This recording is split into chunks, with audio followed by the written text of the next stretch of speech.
دوره با ایمان و معرفت و تقوا کې دوره مقام ته رسیدلی و چې خدای طرف نه دې ته سلام رسي. خدای سلام ورته رسوي. حضرت جبرائیل علیه السلام رسول الله صلی الله علیه و سلم ته رسي چې خدای بی ته سلام رسولی دی.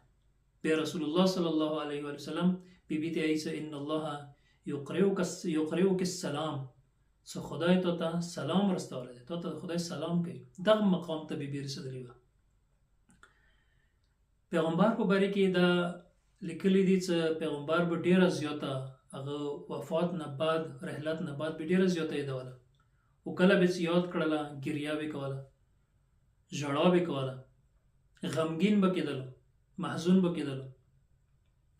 حتی روایتو کې دا لیکل دي چې عائشه بنت ابي بکر نه روایت دی چې رسول الله صلی الله علیه وسلم كان النبي اذا ذكر خدیجه احسن الثناء عليها، یعنی چې کله به ذکر کولو د بیبي نو ډیر زیات تعریف به کولو.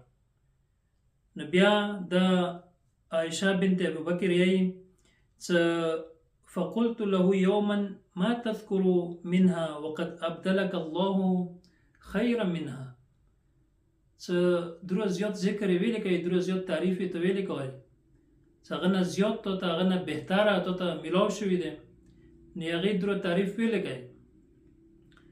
نو هغه جواب کې ورته پیغمبر یې چې ما ابدلني الله خيرا منها، ما ته هغې نه بهتره ښځه هېڅ کله میلاو نه ده شوي.